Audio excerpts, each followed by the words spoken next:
जय हिंद आप सभी को। देखिए आपका जो आज फिजिक्स का एग्जाम हुआ है उसका हम लोग आंसर मिलाने वाले हैं। देखिए लोग यहाँ पर फिजिक्स आपका एग्जाम जो हुआ है 2026 का, तो इसका हम लोग फटाफट आंसर मिलाने वाले हैं, वो भी सेट नंबर एच का।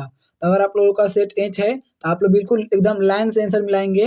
अगर कोई दूसरा सेट है तो आप लोग क्वेश्चन को पढ़ पढ़ के और वीडियो को रोक कर आंसर मिला लीजिएगा, क्योंकि क्वेश्चन सब सेम है, बस आपका नंबर केवल चेंज है। नंबर किसी का 1 है तो किसी का नंबर 5 है, वही वाला, ठीक है। तो आप लोग सभी लोग इस वीडियो से आंसर आप लोग मिलाएंगे पूरा। हम लोग देखिए 1 से लेकर 70 तक ऑब्जेक्टिव क्वेश्चन का हम लोग आंसर पूरा कंप्लीट मिलाने वाले हैं, ठीक है। चलिए आप लोग वीडियो को इन तक बने रहिएगा और वीडियो को एक लाइक करके चैनल को सब्सक्राइब कर लीजिएगा मेरे दोस्त, क्योंकि देखिए आप लोग को हम 2 घंटा सबसे पहले 2 घंटा पहले ऑब्जेक्टिव का आंसर कराते हैं, ठीक है। तो अगर आप लोग को भी 2 घंटा पहले ऑब्जेक्टिव का आंसर चाहिए तो सभी लोग चैनल को सब्सक्राइब कर लीजिएगा। चलिए सेशन को स्टार्ट करते हैं, सभी लोग वीडियो के इन तक बने रहेंगे। देखिए सबसे पहला क्वेश्चन आपका पूछा है एग्जाम में, यदि एक छड़ चुंबक को उसकी लंबाई के लंबवत 2 बराबर भागों में काटा जाए तो प्रत्येक टुकड़ा क्या होगा। तो प्रत्येक टुकड़ा क्या होगा, तो प्रत्येक टुकड़ा देखिए यहाँ प्रत्येक टुकड़ा आपका हो जाएगा कम चुंबकीय आघूर्ण के साथ एक नए चुंबक की तरह व्यवहार करेगा। ऑप्शन नंबर आपका डी हो जाएगा। पहला क्वेश्चन का आंसर ऑप्शन नंबर डी हो जाएगा, राइट आंसर। चलिए क्वेश्चन नंबर देखेंगे, सेकंड नंबर क्वेश्चन 2 नंबर प्रश्न क्या कह रहा है। देखिए 2 नंबर क्वेश्चन पूछा है, धारितीय प्रत्यावर्ती धारा परिपथ में धारा विभवांतर है। धारितीय प्रत्यावर्ती धारा परिपथ में धारा विभवांतर है, तो परिपथ में धारा विभवांतर आपका अग्रगामी होती है। ऑप्शन नंबर ए हो जाएगा।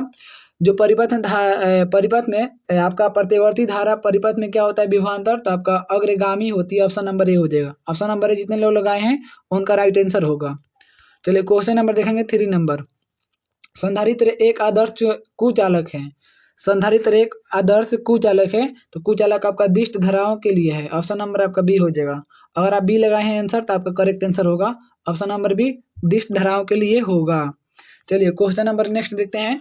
क्वेश्चन नंबर यहाँ पर 4 क्या दिया हुआ है, देखिए क्वेश्चन नंबर 4 पूछ रहा है विस्थापन धारा का मात्रक होता है। विस्थापन धारा का मात्रक होता है। आइए इसका ऑप्शन देखते हैं। ऑप्शन में क्या दिया हुआ है, देखिए इसका ऑप्शन देखते हैं हम लोग। 4 नंबर का क्वेश्चन का आंसर क्या होगा, तो देखिए इसका ऑप्शन दिया हुआ है आपका धारा विस्थापन का मात्रक क्या होता है। तो यहाँ पर 4 का आंसर आपका हो जाएगा, ऑप्शन नंबर ये हो जाएगा, ए मीटर होता है। एम्पियर आपका एम्पियर मीटर होता है, ठीक है। ऑप्शन नंबर आपका ये हो जाएगा राइट आंसर। चलिए क्वेश्चन नंबर 5 देखिए, 5 का आंसर क्या होगा। सूर्य के प्रकाश का स्पेक्ट्रम होता है। सूर्य के प्रकाश का स्पेक्ट्रम क्या होता है, तो देखिए यहाँ पर सूर्य के जो प्रकाश का स्पेक्ट्रम होता है आपका काली रेखा का स्पेक्ट्रम होता है। ऑप्शन नंबर सी हो जाएगा, काली रेखा का स्पेक्ट्रम होता है। सूर्य के प्रकाश का स्पेक्ट्रम क्या होता है, तो काली रेखा का स्पेक्ट्रम होता है। ऑप्शन नंबर आपका सी हो जाएगा राइट आंसर। अगर आप सी लगाए हैं तो आपका राइट आंसर होगा। चलिए क्वेश्चन नंबर 6 देखेंगे। देखिए अभी तक आप लोग वीडियो को लाइक नहीं किए तो लाइक कर लीजिएगा, और आप लोग अपने फायदा के लिए चैनल को सब्सक्राइब भी कर लीजिएगा मेरे दोस्त, क्योंकि आप लोगों को हम 2 घंटा पहले ऑब्जेक्टिव का आंसर कराने वाले हैं, ठीक है। 2 घंटा पहले, अगर आपको 2 घंटा पहले आंसर मिल जाता है तो समझिए आप क्या कर लीजिएगा। तो इसलिए आप लोग हमारे साथ जुड़िए, क्योंकि ये चैनल जो है स्पेशल बोर्ड एग्जाम के लिए ही बनाया गया है, आप लोगों के लिए ही बनाया गया है, ठीक है। सभी लोग जुड़िए और आप लोग को 2 घंटा पहले हम ऑब्जेक्टिव का आंसर कराएंगे, ठीक है। तो सभी लोग हमारे साथ जुड़ेंगे, सभी लोग चैनल को सब्सक्राइब फटाफट कर लीजिएगा, क्योंकि आप लोग बहुत बड़ा मिस्टेक कर देंगे अगर नहीं करेंगे तो, ठीक है। तो आप लोग सभी लोग हमारे साथ जुड़ जाएंगे, चैनल को सब्सक्राइब कर लेंगे। 6 नंबर क्वेश्चन है, दृश्य क्षेत्र अधिकतम होगा। दृश्य क्षेत्र अधिकतम क्या होगा, तो दृश्य क्षेत्र अधिकतम होगा उत्तल दर्पण के लिए। ऑप्शन नंबर आपका बी हो जाएगा, उत्तल दर्पण के लिए दृश्य क्षेत्र अधिकतम होगा। राइट आंसर आपका बी हो जाएगा। चलिए क्वेश्चन नंबर देखेंगे हम लोग 7 नंबर। आप लोग फटाफट आंसर मिलाते रहेंगे। अगर आपका सेट एच है तो आप लोग लाइन से आंसर मिलाइए, दूसरा सेट है वीडियो को रोक के क्वेश्चन पढ़ के आंसर मिला लीजिएगा। हवा में लाल प्रकाश तथा नीले प्रकाश के अपवर्तनांक का अनुपात क्या होता है। हवा में लाल प्रकाश तथा नीले प्रकाश के अपवर्तनांक का अनुपात क्या होता है, तो यहाँ पर आपका right answer option number A हो जाएगा, 1 से कम होता है। 1 से कम होता है, ऑप्शन नंबर ए हो जाएगा, 1 से कम। चलिए नेक्स्ट क्वेश्चन है, क्वेश्चन नंबर देखेंगे 8 नंबर प्रश्न क्या कह रहा है। देखिए 8 नंबर क्वेश्चन है, R1 तथा R2 त्रिज्याओं के 2 चालक गोलों के पृष्ठों पर आवेश के पृष्ठ घनत्व बराबर पृष्ठों पर विद्युत क्षेत्र की तीव्रताओं का अनुपात क्या होता है। तो यहाँ पर आपका 8 नंबर का आंसर ऑप्शन नंबर डी हो जाएगा, 1:1 होता है। 1:1 option number D correct answer हो जाएगा। चलिए क्वेश्चन नंबर देखेंगे हम लोग नेक्स्ट। देखिए क्वेश्चन नंबर 9 है, ओम का नियम तब लागू नहीं होता है जब। ओम का नियम तब लागू नहीं होता है जब, तो ओम का नियम कब लागू नहीं होता है, तो देखिए इसका right answer option number A हो जाएगा। तापमान बदलता हो तब, तापमान बदलता हो तब ओम का नियम लागू नहीं होगा। Option number A right answer हो जाएगा। चलिए नेक्स्ट क्वेश्चन है, क्वेश्चन नंबर 10 देखेंगे। प्राकृतिक विद्युत चुंबकीय प्रेरण का उदाहरण है। प्राकृतिक विद्युत चुंबकीय प्रेरण का उदाहरण है, तो प्राकृतिक विद्युत चुंबकीय प्रेरण का उदाहरण ऑप्शन नंबर डी हो जाएगा, बिजली गिरना। बिजली गिरना option number D right answer हो जाएगा। चलिए नेक्स्ट क्वेश्चन है, क्वेश्चन नंबर देखेंगे 11। अपचाई ट्रांसफार्मर में कौन सी राशि घटती है? अपचाई ट्रांसफार्मर में कौन सी राशि घटती है? तो वोल्टेज, ऑप्शन नंबर आपका बी हो जाएगा। अपचाई ट्रांसफार्मर में वोल्टेज घटती है, option number B right answer हो जाएगा। चलिए क्वेश्चन नंबर देखेंगे 12 नंबर प्रश्न है।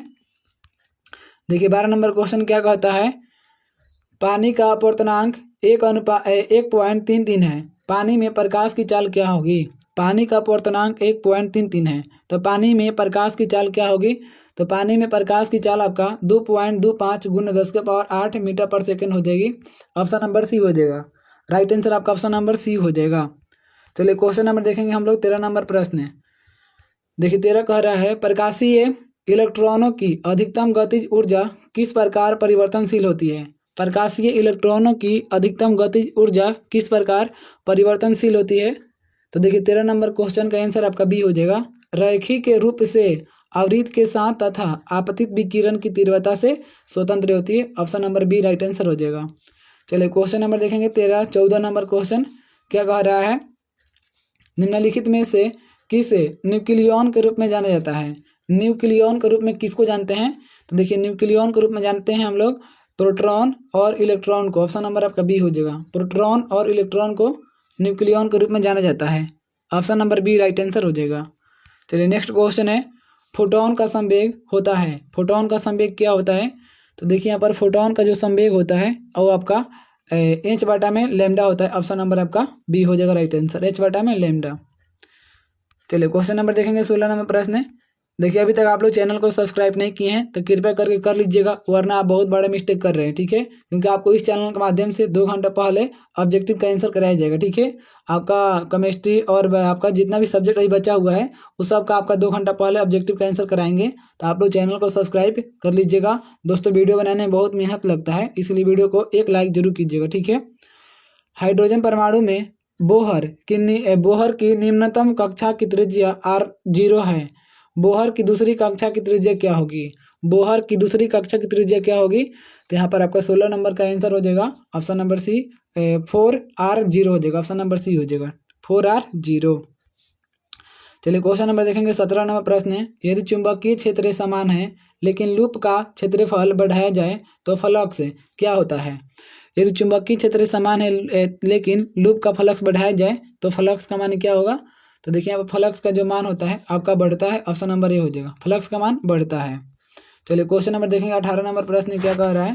देखिए 18 नंबर क्वेश्चन है, घरेलू प्रत्यावर्ती धारा विभव 220 वोल्ट होता है, यह क्या दर्शाता है? यह क्या दर्शाता है? तो 18 का ऑप्शन नंबर डी हो जाएगा, यह मूल माध्य वर्ग विभव दर्शाता है, ऑप्शन नंबर डी हो जाएगा। मूल माध्य वर्ग विभव दर्शाता है तो option number D right answer हो जाएगा। चलिए नेक्स्ट क्वेश्चन है, क्वेश्चन नंबर देखेंगे 19, किसी बिंदुवत स्रोत से परिमित दूरी पर तरंगार्घ होता है। किसी बिंदुवत स्रोत से परिमित दूरी पर तरंगार्घ क्या होता है? तो यहाँ पर आपका right answer option number D हो जाएगा, गोलाकार होता है। तरंगार्घ क्या होता है? गोलाकार, ऑप्शन नंबर आपका डी करेक्ट आंसर हो जाएगा। चलिए 19 नंबर, चलिए 20 नंबर क्वेश्चन देखते हैं। विनाशकारी व्यतिकरण के लिए पथांतर बराबर होता है। विनाशकारी व्यतिकरण के लिए पथांतर बराबर क्या होता है? तो 2n+1 × λ/2 होता है, ऑप्शन नंबर बी हो जाएगा। Right answer option number B हो जाएगा। अगर आप ऑप्शन नंबर बी लगाए हैं तो आपका राइट आंसर हो जाएगा। चलिए क्वेश्चन नंबर 21 देखेंगे 21 नंबर प्रश्न क्या कह रहा है, E=0 तीव्रता वाले विद्युत क्षेत्र में विभव v का दूरी r के साथ परिवर्तन होगा। तो दूरी r के साथ परिवर्तन क्या होगा? v बराबर नियत और आर में स्वतंत्र होता है, ऑप्शन नंबर डी हो जाएगा right answer. Option number D लगाए हैं तो आपका करेक्ट आंसर होगा। चलिए नेक्स्ट क्वेश्चन है, क्वेश्चन नंबर देखेंगे हम लोग 22 नंबर क्वेश्चन। देखिए 22 नंबर प्रश्न क्या कह रहा है, नाभिकीय घनत्व लगभग होता है। नाभिकीय घनत्व क्या होता है? तो द्रव्यमान संख्या के स्वतंत्र होता है, द्रव्यमान संख्या से स्वतंत्र होता है, option number A right answer हो जाएगा। चलिए नेक्स्ट क्वेश्चन है, क्वेश्चन नंबर देखेंगे हम लोग 23 एक ट्रांजिस्टर में क्या होता है? तो एक ट्रांजिस्टर में आधार के अपद्रव्य का सांद्रण न्यूनतम होता है। आधार के अपद्रव्य का सांद्रण क्या होता है? न्यूनतम। ऑप्शन नंबर सी हो जाएगा। अगर आप ऑप्शन नंबर सी लगाए हैं तो आपका राइट आंसर होगा। चलिए क्वेश्चन नंबर देखेंगे हम लोग 24 नंबर प्रश्न। देखिए बोलने में कितना तकलीफ हो रहा है, वीडियो बनाने में बहुत दिक्कत होता है मेरे दोस्त, ठीक है। तो आप लोग इस मेहनत के एक लाइक कीजिएगा जरूर, क्योंकि जो मेहनत करता है उसका फल मिलना चाहिए, ठीक है मेरे दोस्त। तो देखिए हम लोग आप लोग के लिए मेहनत कर रहे हैं, तो आप लोग एक लाइक जरूर कीजिएगा, वीडियो देख के भाग मन जाइएगा, ठीक है। और आप लोग सभी लोग ईमानदारी से कॉमेंट में बताइएगा कि आप लोगों का कितना ऑब्जेक्टिव सही हो रहा है। सभी लोग ईमानदारी से बताएंगे लास्ट में कि आपका कितना ऑब्जेक्टिव सही हो रहा है, ठीक है। और चैनल को सब्सक्राइब कर लीजिएगा जरूर, क्योंकि आप लोगों के फायदा के लिए बता रहे हैं। कूलम का नियम मान्य है। कूलम का नियम मान्य है। तो कूलम का नियम क्यों मान्य है? क्योंकि केवल बिंदु आवेशों के लिए, ऑप्शन नंबर आपका ये हो जाएगा, केवल बिंदु आवेशों के लिए कूलम का नियम जो मान्य होता है वो केवल बिंदु आवेश के लिए होता है। ऑप्शन नंबर ये हो जाएगा। चलिए क्वेश्चन नंबर देखेंगे 25 नंबर क्वेश्चन। अब यहाँ पर देखिए 25 नंबर है, वैद्युत फ्लक्स का एस आई मात्रक क्या होता है? वैद्युत फ्लक्स का एस आई मात्रक होता है आपका volt meter. Option number A हो जाएगा, वोल्ट मीटर। विद्युत फ्लक्स का एस आई मात्रक वोल्ट मीटर होता है। Option number A correct answer हो जाएगा। चलिए क्वेश्चन नंबर देखेंगे 26 नंबर प्रश्न। देखिए 26 क्या कह रहा है? आंतरिक प्रतिरोध आर का एक सेल बाह्य प्रतिरोध आर से जुड़ा है। आर में धारा अधिकतम होगी यदि, आर में धारा अधिकतम होगी यदि आर बराबर आर होगा। आर बराबर आर होगा, ऑप्शन नंबर बी होगा राइट आंसर। चलिए नेक्स्ट क्वेश्चन है, क्वेश्चन नंबर देखेंगे 27। यदि एल तथा आर क्रमशः प्रेरकत्व तथा प्रतिरोध को व्यक्त करते हैं तब एल बटा आर का मात्रक क्या होगा? तब एल बटा आर का मात्रक क्या होगा? तो देखिए यहाँ पर एल बटा जो आर का मात्रक होगा वो आपका सेकेंड होगा। ऑप्शन नंबर आपका बी हो जाएगा। ऑप्शन नंबर बी हो जाएगा सेकेंड। चलिए 28 नंबर क्वेश्चन देखेंगे। देखिए 28 नंबर प्रश्न क्या कह रहा है? एक धात्विक चालक में धारा प्रवाहित होती है। एक धात्विक चालक में धारा प्रवाहित होती है। तो एक धात्विक चालक में धारा प्रवाहित होती है, तो इसका देखिए राइट आंसर हो जाएगा। एक धात्विक चालक में धारा प्रवाहित होती है, तो इसका correct answer option number A हो जाएगा, मुक्त इलेक्ट्रॉनों पर। ऑप्शन नंबर ए हो जाएगा, मुक्त इलेक्ट्रॉनों पर प्रवाहित होती है। चलिए नेक्स्ट क्वेश्चन है, क्वेश्चन नंबर 29 देखेंगे। दूरदृष्टि दोष को दूर करने के लिए प्रयुक्त लेंस होता है। दूरदृष्टि दोष को दूर करने के लिए कौन सा लेंस का इस्तेमाल किया जाता है? तो उस लेंस का नाम है उत्तल। ऑप्शन नंबर ए हो जाएगा। दूरदृष्टि दोष को दूर करने के लिए हम लोग उत्तल लेंस का प्रयोग करते हैं। उत्तल लेंस का याद रखेंगे, आप लोग मिलाते रहेंगे, ठीक है। देखिए 30 नंबर क्वेश्चन है। 30 नंबर क्वेश्चन क्या कर रहा है? देखिए यहाँ पर प्रकाश की तीव्रता का व्युत्क्रम वर्ग नियम अर्थात तीव्रता समानुपाती 1/r² मान्य होता है। तो यह कब मान्य होता है? यह मान्य होता है बिंदु स्रोत के लिए। ऑप्शन नंबर ए हो जाएगा, बिंदु स्रोत के लिए मान्य होता है। Option number A right answer हो जाएगा। अगर आप ऑप्शन नंबर ए लगाए हैं तो आपका राइट आंसर होगा। चलिए अगला क्वेश्चन है, क्वेश्चन नंबर 31 नंबर प्रश्न देखिए। बोहर कक्षा में एक इलेक्ट्रॉन की गतिज ऊर्जा के उसकी स्थितिज ऊर्जा U से किस प्रकार संबंधित होती है? किस प्रकार संबंधित होती है? तो यहाँ पर इसका राइट आंसर हो जाएगा ऑप्शन नंबर सी, के बराबर -u/2। के बराबर -u/2। Option number C right answer हो जाएगा।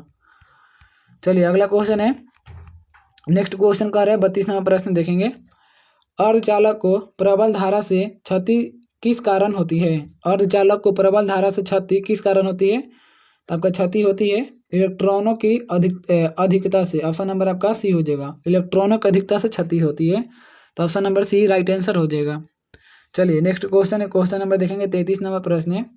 किसी जर्मेनियम क्रिस्टल को पी टाइप अर्धचालक में परिवर्तित करने के लिए अपद्रव्य तत्व की संयोजकता कितना होता है? तो अपद्रव्य तत्वों की संयोजकता आपका होता है 3। ऑप्शन नंबर बी हो जाएगा, अपद्रव्य तत्वों की संयोजकता 3 होता है। राइट आंसर बी हो जाएगा। चलिए देखिए 34 नंबर क्वेश्चन। संचार प्रणाली में पुनरावर्तक होता है। संचार प्रणाली में पुनरावर्तक होता है। तो पुनरावर्तक होता है यहाँ पर आपका इसका राइट आंसर हो जाएगा ऑप्शन नंबर सी, अभिग्राही तथा प्रेषित्र का संयोजन। Option number C correct answer हो जाएगा। चलिए 35 नंबर प्रश्न देखेंगे। देखिए 35 नंबर क्वेश्चन क्या कहता है? किसी धातु पृष्ठ से उत्सर्जित इलेक्ट्रॉनों का अधिकतम वेग दोगुना हो जाता है जब आपतित प्रकाश की आवृत्ति v को दोगुना करते हैं। धातु का कार्यफलन क्या होता है? धातु का कार्यफलन क्या होता है? तो धातु का कार्यफलन होता है आपका 2Hv/3। 2Hv/3 option number A हो जाएगा, 2Hv/3। चलिए नेक्स्ट है क्वेश्चन नंबर 36। समानांतर संयोजन में प्रतिरोधों का तुल्य प्रतिरोध क्या होगा? समानांतर संयोजन में प्रतिरोधों का तुल्य प्रतिरोध क्या होगा? तो प्रतिरोधों का तुल्य प्रतिरोध घट जाता है। ऑप्शन नंबर ए हो जाएगा। समानांतर संयोजन में प्रतिरोधों का तुल्य प्रतिरोध घट जाता है। Option number A right answer हो जाएगा। चलिए 36 से 37 नंबर क्वेश्चन देखते हैं हम लोग। देखिए मेरे दोस्त, आप लोग वीडियो को लाइक और चैनल को सब्सक्राइब जरूर कर लीजिएगा। लाइक कीजिएगा तो हमारा मेहनत का फल होगा, और सब्सक्राइब कीजिएगा तो आपका बहुत बड़ा फायदा होगा, क्योंकि आपको इसी चैनल के माध्यम से 2 घंटा पहले ऑब्जेक्टिव का आंसर कराया जाएगा। ठीक है, 2 घंटा पहले आप लोग समझ सकते हैं। धारावाही परिनालिका के अंदर चुंबकीय क्षेत्र रेखाएं क्या होता है? धारावाही परिनालिका के अंदर चुंबकीय क्षेत्र रेखाएं क्या होता है? तो चुंबकीय जो क्षेत्र रेखाएं होता है समानांतर तथा सीधा होता है। ऑप्शन नंबर डी हो जाएगा। समानांतर तथा सीधा होता है, तो option number D right answer हो जाएगा। चलिए नेक्स्ट क्वेश्चन है, कला संबंध स्रोत वे स्रोत हैं जिनके लिए कला संबंध स्रोत वे स्रोत हैं जिनके लिए कलांतर तथा आवृत्ति दोनों स्थिर रहते हैं। ऑप्शन नंबर डी हो जाएगा। जिनके लिए कलांतर तथा आवृत्ति दोनों स्थिर रहते हैं। Option number D right answer हो जाएगा। चलिए 39 नंबर क्वेश्चन देखेंगे। देखिए 39 नंबर प्रश्न क्या कह रहा है? सूर्य से प्राप्त प्राकृतिक प्रकाश होता है। सूर्य से प्राप्त प्राकृतिक प्रकाश क्या होता है? तो प्राकृतिक प्रकाश अध्रुवित होता है। ऑप्शन नंबर बी हो जाएगा, अध्रुवित। राइट आंसर बी हो जाएगा। चलिए नेक्स्ट क्वेश्चन है, रेडियोधर्मिता की खोज किसने की थी? रेडियोधर्मिता की खोज किसने की थी? तो रेडियोधर्मिता की खोज किया था आपका राइट आंसर हो जाएगा Marie Curie. Option number A हो जाएगा right answer. Marie Curie option number आपका हो जाएगा option number A right answer. चलिए अगला क्वेश्चन है 41 नंबर प्रश्न देखेंगे। प्रसारण विधि द्वारा संचार का उदाहरण है। प्रसारण विधि द्वारा संचार का उदाहरण क्या है? तो आपका देखिए संचार का उदाहरण हो जाएगा रेडियो और टेलीविजन। ऑप्शन नंबर डी हो जाएगा, ए और सी दोनों। चलिए अगला क्वेश्चन है 42 नंबर प्रश्न देखेंगे। देखिए अभी तक यूट्यूब का सबसे सुपर फास्ट आंसर मिलाने वाला आप लोग का यही चैनल है। ठीक है, यही चैनल आपका डेली सुपर फास्ट सब सब्जेक्ट का यानी पूरा का पूरा ऑब्जेक्टिव जितना रहता है कंप्लीट ऑब्जेक्टिव का आंसर मिलाता है पूरा। तो आप लोग चैनल को जरूर ज्वाइन कर लीजिएगा, हमारे साथ आप सभी लोग जुड़ जाएंगे। आपके हेल्प के लिए हम आप लोग के लिए रेडी हैं। ठीक है, चलिए अगला क्वेश्चन देखते हैं हम लोग। देखिए क्वेश्चन नंबर 42 से, किस उपकरण का उपयोग विभव नियंत्रक के रूप में किया जाता है? किस उपकरण का उपयोग विभव नियंत्रक के रूप में किया जाता है? तो विभव नियंत्रक के रूप में प्रयोग करते हैं हम लोग जेनर डायोड का। ऑप्शन नंबर सी हो जाएगा। जेनर डायोड का विभव नियंत्रक के रूप में प्रयोग करते हैं। ऑप्शन नंबर सी करेक्ट हो जाएगा। चलिए अगला क्वेश्चन है, क्वेश्चन नंबर देखेंगे 43। विद्युत चुंबक की तरंगों को सर्वप्रथम किसने गणितीय रूप से समझाया? विद्युत चुंबक की तरंगों को सर्वप्रथम किसने गणितीय रूप से समझाया? तो गणितीय रूप से समझाया है इसको किसने? तो यहाँ पर आपका करेक्ट हो जाएगा मैक्सवेल ने। ऑप्शन नंबर सी हो जाएगा, मैक्सवेल ने समझाया है। चलिए अगला क्वेश्चन देखते हैं, क्वेश्चन नंबर 44। निम्न में से कौन सा कारक एक चालक तार के प्रतिरोध को प्रभावित नहीं करता है? एक चालक तार के प्रतिरोध को प्रभावित नहीं करता है, तो यहाँ पर आपका राइट आंसर हो जाएगा ऑप्शन नंबर डी, आरोपित विभव। आरोपित जो विभव होता है एक चालक तार के प्रतिरोध को प्रभावित नहीं करता है। आरोपित विभव option number D right answer हो जाएगा। चलिए नेक्स्ट क्वेश्चन है, जब एक परावैद्युत को बाहरी विद्युत क्षेत्र में रखा जाता है तो परावैद्युत के अंदर प्रभावी विद्युत क्षेत्र क्या होगा? तो परावैद्युत के अंदर प्रभावी विद्युत क्षेत्र क्या होगा? तो यहाँ पर राइट आंसर हो जाएगा आपका ऑप्शन नंबर ए, घटता है। ऑप्शन नंबर ए हो जाएगा घटता है। चलिए अगला देखते हैं क्वेश्चन नंबर 46 का आंसर देखिए क्या होगा। तो 1 म्यू फैराड धारिता वाले संधारित्र की पट्टियों के बीच 1 वोल्ट विभवांतर रखने पर आवेशित संधारित्र पर आवेश होगा। आवेशित संधारित्र पर आवेश क्या होगा? तो यहाँ पर आपका करेक्ट आंसर क्या हो जाएगा? तो करेक्ट आंसर हो जाएगा आपका option number C, 1 mu coulomb होगा। ऑप्शन नंबर सी हो जाएगा 1 म्यू कूलम्ब। चलिए नेक्स्ट क्वेश्चन है, एम द्रव्यमान तथा क्यू आवेश का एक आवेशित कण एक समान चुंबकीय क्षेत्र बी में क्षेत्र की दिशा से थीटा कोण पर भी वेग से प्रवेश करता है, तो कण का पथ कुंडलिनी के रूप में होता है। इस कुंडलिनी के वृत्तीय पथ की त्रिज्या क्या होगी? तो यहाँ पर आपका राइट आंसर हो जाएगा आपका ऑप्शन नंबर सी हो जाएगा, एम भी साइन थीटा बटा में Q B. Option number C हो जाएगा, एम भी साइन थीटा बटा में क्यू बी। चलिए नेक्स्ट क्वेश्चन है, अगला क्वेश्चन देखते हैं। क्वेश्चन नंबर हम लोग 48 नंबर प्रश्न देखिए। एक आदर्श अमीटर में होता है। एक आदर्श अमीटर में क्या होता है? तो ये शून्य प्रतिरोध होता है। ऑप्शन नंबर ए हो जाएगा। एक आदर्श अमीटर में शून्य प्रतिरोध होता है। ऑप्शन नंबर ए करेक्ट हो जाएगा। चलिए नेक्स्ट क्वेश्चन है, क्वेश्चन नंबर देखेंगे 49 नंबर। टेलीविजन के रिमोट कंट्रोल में उपयोग होती है। टेलीविजन के रिमोट कंट्रोल में उपयोग क्या होता है? तो यहाँ पर आपका राइट आंसर हो जाएगा ऑप्शन नंबर ए अवरक्त तरंगे। टेलीविजन के रिमोट कंट्रोल में उपयोग होती है अवरक्त तरंगे। Option number A right answer हो जाएगा। चलिए नेक्स्ट क्वेश्चन है 50 नंबर देखेंगे। जब एक विद्युत द्विध्रुव P को एक समान विद्युत क्षेत्र E में रखा जाता है तो P और E के बीच किस कोण पर बल आघूर्ण का मान महत्तम होगा? P और E के बीच किस कोण पर बल आघूर्ण का मान महत्तम होगा? तो 50 नंबर का आंसर आपका हो जाएगा option number C 90 degree. Option number C हो जाएगा 90 डिग्री। चलिए अगला क्वेश्चन है, क्वेश्चन नंबर देखेंगे हम लोग 51 नंबर प्रश्न है। देखिए 51 नंबर क्वेश्चन क्या कहता है? आर त्रिज्या वाला एक वृत्ताकार लूप धारा I प्रवाहित करता है। इसका चुंबकीय द्विध्रुव आघूर्ण है।